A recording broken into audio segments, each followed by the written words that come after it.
بسم اللہ الرحمن الرحیم.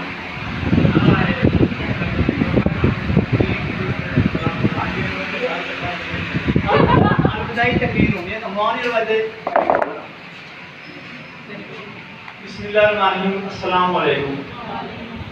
سب سے پہلے میں اپنی طرف سے اور کلاس 10 کی طرف سے کلاس نام کی امتیاز صاحبہ، ریسپیکٹڈ ٹیچر اور باقی طالبات کا شکریہ ادا کرنا چاہتا ہوں کہ انہوں نے اپنی گناہ کو مصروف میں سے وقت نکالا اور اتنی اچھی پارٹی کا انتظام کیا. کلاس 10 میں یہاں پر تقریباً 10 سال کا عرصہ گزارا. اس دوران میں ایسی کوئی بات ہو گئی ہو جس سے موسیقی ٹیچر صاحبان یا باقی ساتھیوں کی دل آزاری ہوئی ہو، دل کو اچھی نہ لگی ہو، تو اس کے لیے میں آپ سے معذرت چاہتا ہوں. اب چند گزارشات جانے والی کلاس کے لیے، خاص کر 10 کلاس کے لیے.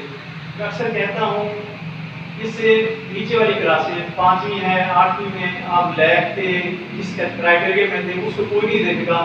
یہ میٹرک کی سند ہی آپ کی بیسک سند ہے جس کو دیکھا جائے گا. آپ جس ادارے میں جائیں گے اچھے نمبر ہوں گے، چاہے داخلے کا سلسلہ ہوگا یا کوئی اور سلسلہ ہوگا، تو وہاں پہ اس نمبروں کی بنیاد پر، اچھے نمبر ہونے کی بنیاد پر آپ کو دوسرے اسٹوڈنٹ پر پرائرٹی دی جائے.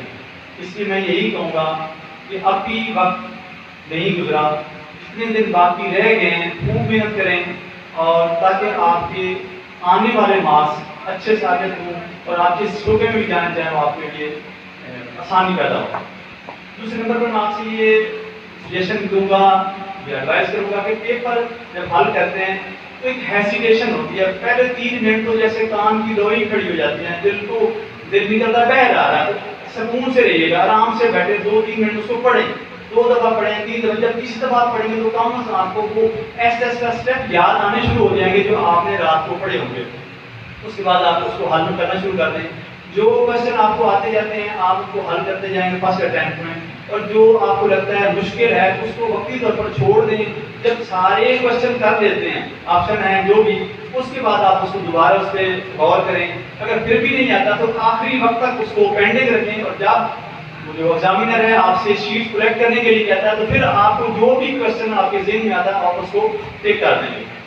اس طرح آپ کے لیے آسانی ہوگی. پھر تو پیپر کے بارے میں کہتا ہوں پیپر ایسا ہونا چاہیے کہ وہ ایگزامینر یہ چیک کو مجبور کرے کہ مجھے چیک کر، اتنا صاف لکھا ہو، وہ سامنے رکھا ہو. اکثر میں کلاس میں بھی یہ ڈسکس کرتا ہوں کہ یعنی پیپر چیک کرنے والے ٹیبل پہ بیٹھے ہوتے ہیں تو وہ بھی ہماری طرح انسان ہیں، جو بھی جذبات ہوتے ہیں، تھک جاتے ہیں. پیپر سامنے پڑے، اس کی نظر پڑے، اس کو مفہوم کلیئر ہوتا جائے، یعنی اس کو ایک ہی ٹک لگایا سارا پیپر کلیئر ہو جائے. تو اس لیے میں کہتا ہوں پیپر صاف پوری پوائنٹ لکھا ہو. ہم کیا کرتے ہیں، ہم اپنی غلطی چھپانے کے لیے لفظ کے ساتھ لفظ گھسیٹ کے لکھتے ہیں، کڑمڑ کر دیتے ہیں. اب جتنا اس کو تکلیف ہوگی، تنگی ہوگی، تو وہ بھی دائرے سرکل لگائے گا، آپ کے نمبر کٹتے جائیں گے.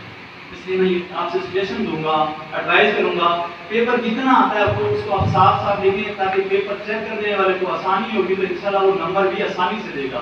جتنا آپ اس کے لیے مشکلات پیدا کریں گے وہ نمبر بھی اتنی ہی تنگ دلی سے دے گا. تو یہ خدا را تھوڑی سی اس بات میں غور کریں. اس کے بعد میں آپ سے یہ کہوں گا کہ والدین کی دعائیں سب سے مین ذریعہ ہے. جتنے بھی اللہ کے نیک بزرگ گزرے ہیں جو اس منظر پہ پہنچے ہیں، تو سب سے پہلے بزرگ کہتے ہیں جو اس لائن میں آتے ہیں کہ پہلے ماں باپ سے اجازت لے کر آئیں. یعنی جو کہتے ہیں نا گھر کے پہلے ماں باپ کی پیر ہوتے ہیں، تو اس لیے ماں باپ کی دعائیں فوراً اثر رکھتی ہیں. اس لیے کائنڈلی جب آپ جائیں اللہ سے نماز بھی پڑھیں، اللہ سے دعا بھی مانگیں.